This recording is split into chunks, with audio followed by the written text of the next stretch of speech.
Leitura diária. Livro de Juízes, capítulo 16. Sansão e Dalila. Certa vez, Sansão foi a Gaza, viu ali uma prostituta e passou a noite com ela. Disseram ao povo de Gaza: Sansão está aqui. Então, cercaram o local e ficaram à espera dele a noite toda, junto à porta da cidade. Não se moveram a noite inteira, dizendo: ao amanhecer o mataremos. Sansão, porém, ficou deitado só até a meia-noite. Levantou-se, agarrou firme a porta da cidade com os 2 batentes e os arrancou, com tranca e tudo. Pôs tudo nos ombros e o levou ao topo da colina que fica defronte de Hebrom. Depois dessas coisas, ele se apaixonou por uma mulher do vale de Soreque, chamada Dalila. Os líderes dos filisteus foram dizer a ela: veja se você consegue induzi-lo a mostrar-lhe o segredo da sua grande força e como poderemos dominá-lo, para que o amarremos e o subjuguemos. Cada um de nós dará a você 13 quilos de prata. Disse, pois, Dalila a Sansão: conte-me, por favor, de onde vem a sua grande força e como você pode ser amarrado e ser subjugado. Respondeu-lhe Sansão: se alguém me amarrar com 7 tiras de couro, ainda úmidas, ficarei tão fraco quanto qualquer outro homem. Então, os líderes dos filisteus trouxeram a ela 7 tiras de couro ainda úmidas, e Dalila o amarrou com elas. Tendo homens escondidos no quarto, ela o chamou: Sansão, os filisteus o estão atacando. Mas ele arrebentou as tiras de couro como se fosse um fio de estopa posto perto do fogo. Assim, não se descobriu de onde vinha sua força. Disse Dalila a Sansão: você me fez de boba, mentiu para mim. Agora conte-me, por favor, como você pode ser amarrado. Ele disse: se me amarrarem firmemente com cordas que nunca tenham sido usadas, ficarei tão fraco quanto qualquer outro homem. Dalila o amarrou com cordas novas. Depois, tendo homens escondidos no quarto, ela o chamou: Sansão, os filisteus o estão atacando. Mas ele arrebentou as cordas de seus braços como se fossem uma linha. Disse Dalila a Sansão: até agora você me fez de boba e mentiu para mim.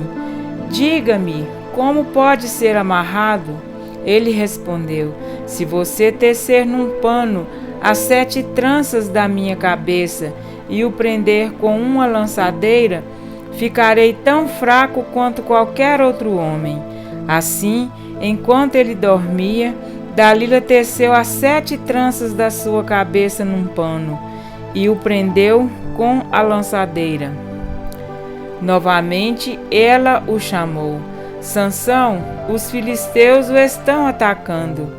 Ele despertou do sono e arrancou a lançadeira e o tear com os fios. Então ela lhe disse: como você pode dizer que me ama se não confia em mim? Esta é a 3ª vez que você me fez de boba e não contou o segredo da sua grande força. Importunando-o o tempo todo, ela o cansava dia após dia, ficando ele a ponto de morrer. Por isso, ele lhe contou o segredo. Jamais se passou navalha em minha cabeça, disse ele, pois sou nazireu, desde o ventre materno. Se fosse rapado o cabelo da minha cabeça, a minha força se afastaria de mim, e eu ficaria tão fraco quanto qualquer outro homem. Quando Dalila viu que Sansão lhe tinha contado todo o segredo, enviou esta mensagem aos líderes dos filisteus: suba mais esta vez, pois ele me contou todo o segredo. Os líderes dos filisteus voltaram a ela levando a prata, fazendo-o dormir no seu colo. Ela chamou um homem para cortar as 7 tranças do cabelo dele, e assim começou a subjugá-lo, e a sua força o deixou. Então ela chamou: Sansão, os filisteus o estão atacando. Ele acordou do sono e pensou: sairei como antes e me livrarei, mas não sabia que o Senhor o tinha deixado. Os filisteus o prenderam, furaram seus olhos e o levaram para Gaza. Prenderam-no com as gemas de bronze e o puseram a girar um moinho na prisão. Mas logo o cabelo da sua cabeça começou a crescer de novo. A morte de Sansão. Os líderes dos filisteus se reuniram para oferecer um grande sacrifício a seu Deus, Dagom, e para festejar. Comemorando sua vitória, diziam: o nosso Deus entregou o nosso inimigo Sansão em nossas mãos. Quando o povo o viu, louvou o seu Deus. O nosso Deus nos entregou o nosso inimigo, o devastador da nossa terra, aquele que multiplicava os nossos mortos. Com o coração cheio de alegria, gritaram: tragam-nos Sansão para nos divertir. E mandaram trazer Sansão da prisão, e ele os divertia. Quando o puseram entre as colunas, Sansão disse ao jovem que o guiava pela mão: ponha-me onde eu possa apalpar as colunas que sustentam o templo, para que eu me apoie nelas. Homens e mulheres lotavam o templo. Todos os líderes dos filisteus estavam presentes. No ato, na galeria, havia cerca de 3.000 homens e mulheres, vendo Sansão, que os divertia. E Sansão orou ao Senhor: ó soberano Senhor, lembra-te de mim. Ó Deus, eu te suplico, dá-me forças mais uma vez, e faze com que eu me vingue dos filisteus por causa dos meus 2 olhos. Então Sansão forçou as 2 colunas centrais sobre as quais o templo se firmava, apoiando-se nelas, tendo a mão direita numa coluna e a esquerda na outra, disse: que eu morra com os filisteus. Em seguida, ele as empurrou com toda a força, e o templo desabou sobre os líderes e sobre todo o povo que ali estava. Assim, na sua morte, Sansão matou mais homens do que em toda a sua vida. Foram então os seus irmãos e toda a família do seu pai para buscá-lo. Trouxeram-no e o sepultaram entre Zorá e Estaol, no túmulo de Manoá, seu pai. Sansão liderou Israel durante 20 anos. Amém? Para refletir. A estratégia de Satanás é a destruição por meio de desejos proibidos. A história dramática de Sansão, que foi tentado para desobedecer a Deus por meio da luxúria, é contada em Juízes 13:16. A estratégia que Satanás usou para anular o plano de Deus na vida de Sansão é a mesma que cada um de nós enfrenta. Ninguém escapa da luta entre resistir e desistir, da escolha entre andar com Deus ou com Satanás. A batalha da vida é a diferença entre o plano de Deus e o propósito do diabo. Na vida de Sansão podemos ver tanto a estratégia de Satanás quanto o plano da redenção de Deus pela vitória na batalha espiritual. Até mesmo Sansão, homem ungido e usado por Deus, separado para ele antes do nascimento, enfrentou a batalha da vida. Ninguém escapa dessa batalha. Sansão nasceu em uma época na qual Israel precisava de um libertador.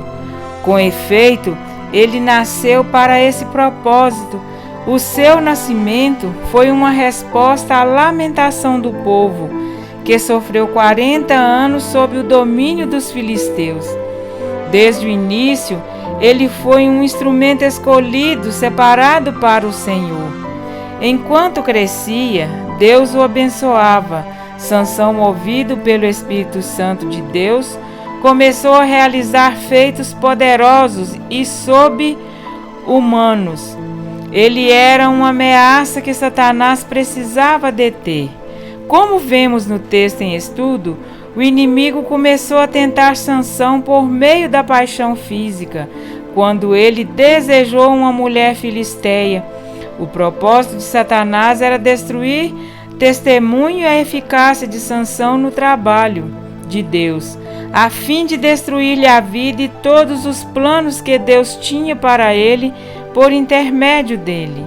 Apesar dos alertas de Deus, o apetite pecaminoso de Sansão prevaleceu. A sua natureza rebelde levou-o a dar as costas para Deus e a seguir os desejos da carne. A batalha da carne, empreendida entre a lei de Deus e a lei da natureza pecaminosa do homem, a qual se levanta e diz: eu quero. O sexo foi a fraqueza de Sansão. Satanás dificilmente ataca onde somos fortes. Ele move para onde tem mais chance, nas áreas comprovadamente mais vulneráveis de nossa vida. Satanás enxergou a fraqueza de Sansão quando este foi para Gaza e se encontrou com uma prostituta. Foi fácil então levar Sansão à luxúria por meio daquela mulher, Dalila. Sansão permaneceu em pecado com Dalila, até que ela passou a exercer domínio sobre ele. Os filisteus aproveitaram-se dessa vulnerabilidade e procuraram Dalila com um plano. Eles sabiam que ela podia fazer Sansão revelar o segredo de sua força sobrenatural e que, de posse desse conhecimento, poderiam derrotá-lo. O plano funcionou. Sansão estava preso ao seu pecado e tornou-se escravo de seus inimigos. Foi encarcerado, estando cego física e espiritualmente. As Escrituras advertem: não sabem que quando vocês se oferecem a alguém para lhe obedecer como escravos, tornam-se escravos daqueles a quem obedecem? Romanos 6,16. Se você brinca com o pecado, desobedece à lei espiritual de Deus e se torna escravo do pecado. Foi o que aconteceu com Sansão. Deus tinha um propósito para a vida dele, mas Sansão deixou que Satanás interceptasse esse propósito. Sansão não era mais um juiz e líder ungido. Em vez disso, rendeu-se ao pecado. O poder de Deus afastou-se dele. Juízes 16:20. Sem poder e o favor de Deus em sua vida, Sansão era um homem fraco.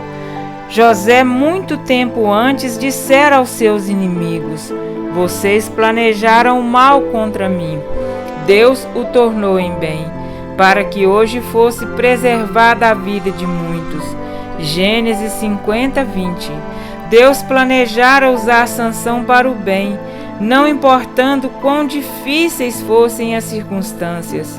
Sansão, no final da vida, sujeitou-se a Deus e assim obteve liberação do poder de Deus a seu favor. E Sansão orou ao Senhor: ó soberano Senhor, lembra-te de mim. Ó Deus, eu te suplico, dá-me forças mais uma vez. Disse que eu morra com os filisteus. Em seguida, ele as empurrou, as colunas, com toda a força, e o templo desabou sobre os líderes e sobre todo o povo que ali estava. Assim, na sua morte, Sansão matou mais homens do que em toda a sua vida. O pecado pode prender e cegar, mas Deus pode dar vitória, paz e alegria à sua alma. Para isso, o Filho de Deus se manifestou para destruir as obras do diabo. 1 João 3:8. Não importa quanto você tenha se enganado ou quão grave seja o pecado que praticou, Deus, pelo sangue derramado de Jesus Cristo, colocou em você o seu poder para conduzi-lo na batalha da vida. Ele o livrará da derrota e do desespero e o conduzirá à vitória completa. O que Satanás fez com você, Deus pode desfazer a partir de hoje. Amém?